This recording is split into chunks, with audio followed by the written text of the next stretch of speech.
Հայաստանի ազգային հավաքականը ի տխրություն բոլորիս դառը հաշվով ցավոտ պարտություն կրեց։ Եվ այո, ինչպես Եղիշե Մելիքյանը ասաց, նման պարտությանը արդարացումներ չկան։ Այո, չկան արդարացումներ, բայց պետք է հասկանալ ինչու այսպես եղավ։ Մանրադիտակը վերցնելով կխորանանք պատճառահետևանքների մեջ, կփորձենք նայել տվյալ պարտությանը մի փոքր այլ ռակուրսից եւ հասկանալ թե ինչ կլինի հետո։ Այս ամենին գումարած Եղիշե Մելիքյանի գլխավորությամբ ազգային ընտրանու անցկացրած 6 հանդիպումների ամփոփումը կանենք, իսկ վերջում կխոսենք մեր խնդիրներից ու մեզ համար ամենակարևորից՝ ձեզնից սիրելի հետևորդներ, հաղորդման մեկնարկը ազդարարող ժապավենը համարենք կտրված եւ շարժվենք առաջ։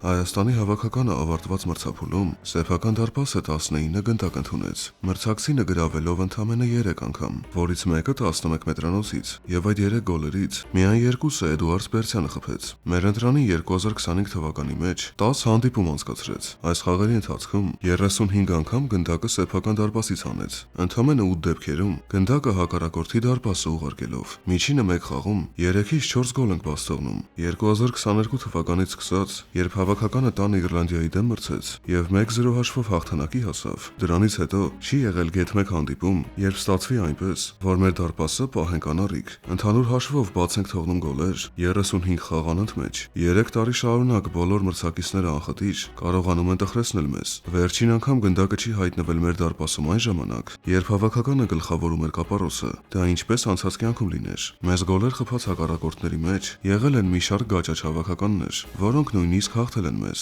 սակայն հիմա գաճաճը մենք ենք եւ ոչ թե նրանք։ Այս 35 խաղերում հավաքականը գլխավորել են 4 տարբեր մարզիչներ՝ իսպանացի, ուկրաինացի, հոլանդացի եւ հայ։ Չեք կարծում, որ եթե 4 մարզիչների մոտ էլ բաց թողած գոլերի առումով տեսնում ենք նմանատիպ պատկեր, ուրեմն այստեղ ոչ թե այս մասնագետներն են մեղավոր, այլ այն, որ մենք որակապես իջել ենք առավելագույնս խորը ներքևներ։ Ամեն դեպքում գանք մեր ժամանակներ։ Կյանքը ցույց է տալիս, որ երբ ազգային հավաքականը անցկացնում է հանդիպում, որը մրցաշարային աղյուսակի տեսանկյունից չի հանդիսանում կարևոր մեզ համար, ու այստեղ չկան մրցակցային հետաքրքրություններ, այդ խաղերում հավաքականի մոտ սկսվում է կոնկրետ մոտիվացիայի պակաս, պատասխանատվության նվազում, զրո կարգապահություն, զրո գիտակցում, որ դու ի վերջո ազգային հավաքականս ներկայացնում ու իրավունք չունես խաղաս այսպես, այս աստիճանի անփույթ գտնվես։ Այս սխալները եթե բակային ֆուտբոլում էլ անեիր կամ սիրողական թիմի դեմ խաղալիս, միևնույն է բոլորը պատժելու են քեզ։ Ասոցացրեք խոսքերս այն խաղերը մտաբերելիս, երբ պարտվել ենք ոչ ֆուտբոլային հաշիվներով։ Այսպես էր եւ Իտալիա Հայաստան 9-1 եւ Նորվեգիա 9-0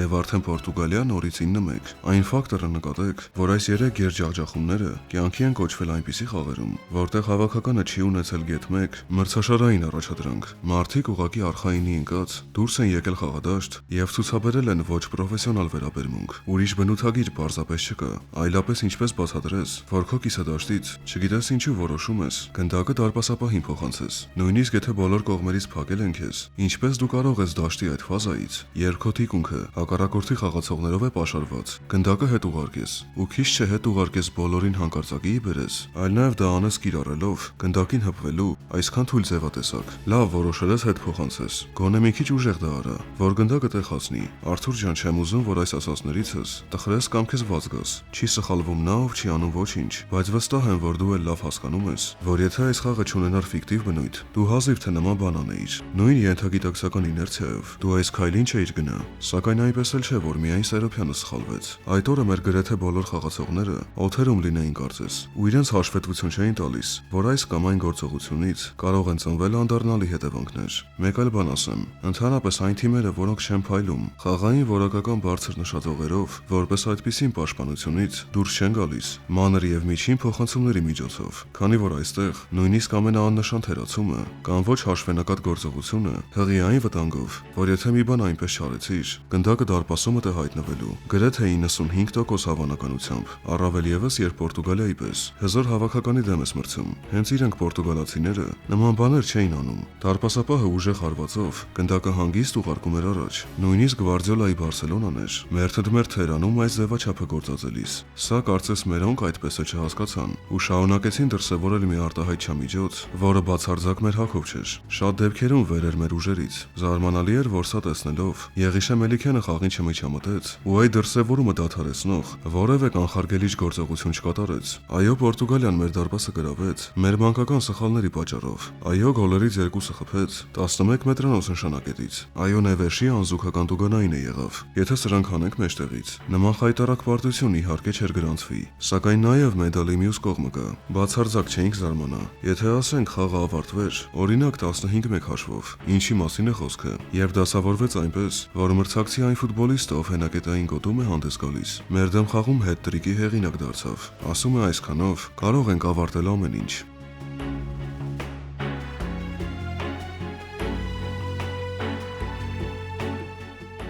Եղիշե Մելիքյանի գլխավորությամբ հավաքականի ելույթները ամփոփելով, ասեմ ահա թե ինչ։ Նախ սկսենք այնտեղից, որ մեր խմբի ամենաթույլ հավաքականն էինք։ Մնացածի հետ Պորտուգալիան լավ տանջվեց։ Թե Իռլանդիան եւ թե հունգարները կարողացան միավորներ խլել Պորտուգալիայից։ Սա դեռ մեղմ եմ ասում։ Օրինակ Իռլանդիան Պորտուգալիային հաղթեց, իսկ այդ նույն Պորտուգալիան այս ամենի հետ մեկտեղ ընդհանուր հաշվով մեր դարպասը 14 գնդակ ուղարկեց։ Որևէ մեկին Պորտուգալիան այսքան գոլ խփել չկարողացավ։ Մեր միակ հանդիպումը հաջողված Իռլանդիայի դեմ տնային մրցավեճն էր, որտեղ այո անխոս եղան նաև մարտավարական գրագետ տարեր, սակայն հաղթանակը ձեռք բերվեց զուտ էմոցիաների հաշվին, զուտ համախմբվելու շնորհիվ։ Մելիքյանը հավաքական գալով միասնականություն բերեց, խաղացողների գիտակցումը քիչ թե շատ փոխել կարողացավ, համենայն դեպս դրա արմատները դրեց, հայրենասիրական թեզը առաջ տարավ, ֆուտբոլիստների աչքերում կրակ արթնացավ, անհրաժեշտ կայց հաղորդվեց, երիտասարդ կադրերի եւ տեղացի խաղացողների որոշակի ինտեգրացիա եղավ, սակայն դեռ ոչ ավելին սրանից։ Գլխավոր խնդիրները շարունակում են տանջել մեզ, եւ հավաքականի իրականության մեջ ունենալ տխուր եւ անշուք գույներ։ Խնդիրը այստեղ այն է, որ Մելիքյանը ի սկզբանե չէր էլ խոստացել, որ այս հարցերը նման կարճ ժամանակում այսպես իրենք իրենցով լուծվելու են միանգամից։ Հակառակը նա քանիսը շեշտադրումներ արեց, որ համենայն դեպս հիմա արդյունք չսպասեք ինձանից։ Հետևաբար Եղիշե Մելիքյանից, որպես այդպիսին էապես մեծ, գանգատներ լինել չեն կարող։ Այո, 9-1-ում նաեւ Մարզիչն է մեղավոր, սակայն սա երիտասարդ մասնակետի համար լոկալ ձախողում էր, առանձին վերցրած պատմություն, իսկ ինչ կլինի գլոբալ սպեկտրում, միայն ժամանակը ցույց կտա։ Ամեն դեպքում հաջողության առումով ակնկալել մեծ սպասելիքներ այս հավաքականից, որը հումքի պակասի պատճառով ունի որակական ցածր նշաձող, կոչված է լինել մեզ համար շատ նաիվ ու անհեռանկարային զբաղմունք։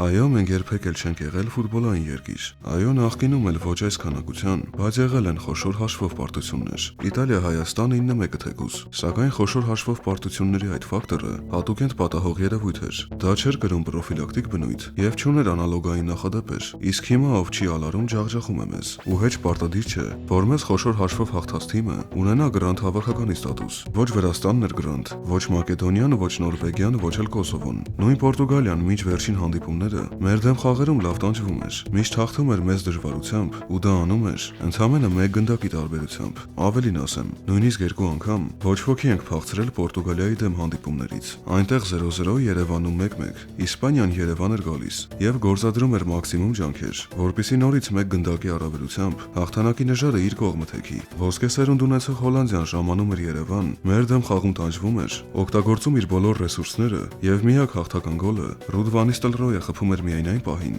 երբ ժամացույցի սլաքը ազդարարում էր հանդիպման 65-րդ րոպեն։ Ինչի մասին է խոսքը, երբ հյուրընկալվելիս ոչ ավել ոչ պակաս Սկուադրա Ադզուրայի դեմ հանդիպումը ոչ ոքի ավարտելով միավորներ էին խլում Իտալիայից։ Տանը հաղթում էինք Բելգիայի պես հավաքականի, որտեղ Սարգիս Հովսեփյանն էր անհատական անցումից հետո դարպասի պատմական գրավում արձանագրում։ Լեհերն էին այստեղ տուժում մեզնից, պարտություն կրում, իսկ տարիներ հետո մեզ հյուրընկալելով զորով վերջին վայրկյաններին երջանիկ պատահականության շնորհիվ նորից 1 գնդակի տարբերությամբ հաղթանակ կորզում մեզնից։ Նկատեք նշածներից մեջ գրեթե չխոսվեց Վարդան Մինասյանի ոսկե ժամանակաշրջանում տեղի ունեցած հանդիպումներից եւ պատմական հաղթանակներից։ Դե թե սա էլ գումարենք, այն ամենին ինչ դրանից առաջ ասվեց, հետեւյալ դրամաբանական պատասխանը կստանանք։ Եթե նախկինում ստացվում էր, իսկ հիմա ոչ, ուրեմն մենք դուրս ենք մնացել ժամանակակից ֆուտբոլի ռիթմից։ Մենք նրան համահունչ չենք։ Ներկայիս ֆուտբոլում արագություններն ու պահանջները նույնը չեն, ինչ նախկինում էր, իսկ սա այն բանի մասին է խոսում, որ մենք չենք համապատասխանում ներկայիս ֆուտբոլի ստանդարտներին ու չենք համապատասխանում բոլոր ճակատներով։ Եվ երկրորդը կատարելապես մեր ներկայիս սերունդը զիջում է իրենից ավելի ավագ, բառից բուն իմաստով բոլոր սերունդներին, որ մարզիչին էր բերես շատ աննշան ինչ-որ տարբերություններով, քչից շատից նույն պատկերն է ստանալու։ Չկա աշխարհում որևէ սուպեր մասնագետ, ով կգա մեզ մոտ կախարդական փայտիկով եւ այդ փայտիկի փոքրիկ շարժումով մեզ համար ոչնչից կստեղծի նոր ոսկե սերունդ, մեզ նոր հումքով կապահովի։ Մարզիչը կարող է ազդել լոկալ խաղերի վրա, ասենք մի տեղից մի խաղից մեկ ավելի միավոր փախցրեց, ու ինչ դրանից։ Այո, կուրախանանք կողքեվորվենք, սակայն հաջորդ իսկ մրցավեճից մեզ ավանդական ձևերով կիչեցնեն երկնքից, ու ելի կկանգնենք կոտրած տաշտակի առջև։ Չեմ հոգնի այն բառն ասելով, ու սրանով չեմ բացահայտի հեծանիվ, որ մեզ ստրուկտուրային կարգավորումներ են հարկավոր, սիստեմը համակարգ ստեղծող, ֆուտբոլի ամենաներքևներ իջնող, հետո մեջտեղ եկող եւ վերջում վերև բարձացող։ Այս կարևորագույն թեմայով պետք է պատրաստել լրիվ առանձին տեսանյութ։ Դա հետո մնաց։ Իսկ հիմա իլրում են որպես հավելեն, որ չունենք կադրեր, խոցելի ենք բոլոր էլեմենտներով։ Խոսենք թիկունքից, չենք կարողանում աճեցնել տարիներ ի վեր,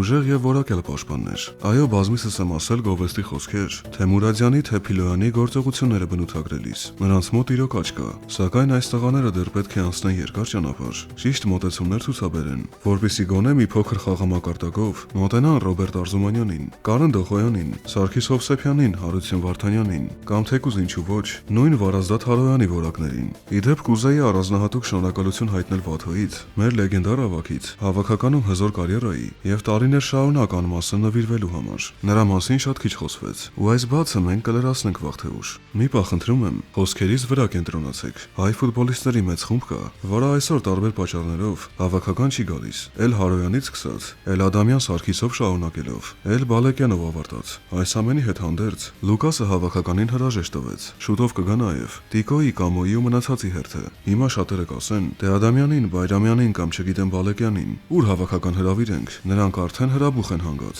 Okay, չհրավիրենք, սակայն սրա հետ մեկտեղ հիշենք, որ նոր սերունդը ունի լուրջ որակական երաշտ, գումարած քիչ հնքանակապես ու ամբողջականացում որպես արձանագրենք հերթական անգամ, որ մանկապատանեկան ֆուտբոլից սկսած չունենք որևէ տեսակի սիստեմ եւ ստրատեգիա։ Հիմա դնենք հավասարայի նշանը ու հետեւյալ իրականությունը ստանանք։ Մարզիչներին մեղադրելու իմաստ չկա։ Մենք կապարոսից սկսած մինչև այսօր Եղիշե Մելիքյանի ժամանակն էր։ Եթե նկատել եք, որևէ մարզչի չենք փորձել դարձնել մեղավոր։ Հետևաբար, եթե նախկին ֆուտբոլիստերին վերադարձնել չենք ուզում, նորն էլ չունենք էապես, ուրեմն եկեք թողնենք, որ Մելիքյանը երիտասարդեսնի կազմը, տեղի տղերքին տա շանս, որ մի քայլ ավելի բարձրանան վերև։ Եկեք չկախվենք այդքան արդյունքից։ Ես հասկանում եմ կան խայտարակ բարդություններ, որոնք ցավաստում են մեզ, վիրավորում են ինքնասիրություններս, սակայն ինչ որ մի բանի հասնելու համար հարկավոր է ինչ որ մի բան էլ տաս, զոհողությունների գնաս։ Եկեք Մելիքյանին ճշմարտակ մի պահեք, հանդարտվենք ու տեսնենք մարդը ինչ է անում։ Հավատացնում եմ նա այս ամենը շատ ծանր է տանում։ Դա նրա աչքերի մեջ է գրված, ու այս հորդորներս թող չդիտարկվեն որպես եկեք հավաքականի կողքին լինենք, շարքային լոզունգով։ Սա չեմ ասում ուղղակի ասելու համար։ Պարզապես հիմա այս ընդվզումները, բացի իրավիճակի էլ ավելի վատ հարացումից, բացի Մելիքյանին ավելի ցավացնելուց, ուրիշ ոչինչ չեն տա ձեզ։ Սպասենք, համբերենք։ Եղիշե Մելիքյանը գլուխը կախողներից ու պարտության մեջ մնացողներից չէ։ Թողենք մարդը քամբեք անի, գրանցի ինչ որ առումով հաջողված վերադարձ, ու վերջապես մեր սայլը մի փոքր շարժվի տեղից։ Հիմա եթե այս ջահել տղերքին կոտրենք, տվյալ պահի համար ամենավատ բանը կլինենք արած։ Վստահ եմ հասկացողը ինձ լավ հասկացավ։ Հաղորդման այս հատվածի համար թերևս այսքան է։ Ամեն անգամ ամենտեղ ասում ենք, որ մեզ համար մեր լսարանից լավը չկա ու լինել չի կարող, եւ ամեն անգամ սիրելի հետևորդներ, դուք ձեր աջակցությամբ, ձեր ջերմ վերաբերմունքով, ձեր յուրահատուկ մոտեցմամբ գերազանցում եք ինքներդ ձեզ։ Ահա այս սատարող կոմենտները ոչ միայն ուժ են տալիս, ոչ միայն թևեր են փոխանցում, ոչ միայն բառիս ամենաառավելագույն չափով մոտիվացնում են մեզ, այլ նաեւ նպաստում են մեկ այլ ոչ պակաս կարևոր զգացման գիտակցմանը, եւ դա այն է, երբ հասկանում ես, որ դու մենակ չես, էկրանից այս կողմ մտերիմներ ունես։ Հավատացնում եմ ձեզ, սա մեզ համար արժե ամեն ինչ, այս սրա համար արժե կռիվ տալ, ու հատուկ ընդգծում եմ մեծատարերով, այստեղ բացարձակ չկա որևէ պաթոս, այս մտքերն ու խոսքերը ասված են ներսիս ամենախորքերից, ամենաարժեքային անկյուններից, եւ միայն ես չեմ մտածում այսպես, այլ խոսում եմ մեր ամբողջ թիմից, տղերքը նույնպես, կիսում են թե այս խոսքերս, թե այն դրական ապրումները, որի ընդամենը կեսը ես ներկայացրեցի քիչ առաջ, իրոք սրտանց շնորհակալ ենք ձեզ, ուզում եմ հիշեցնել եւս մեկ անգամ, այն ընկերությունները, որոնց մարդկանց համար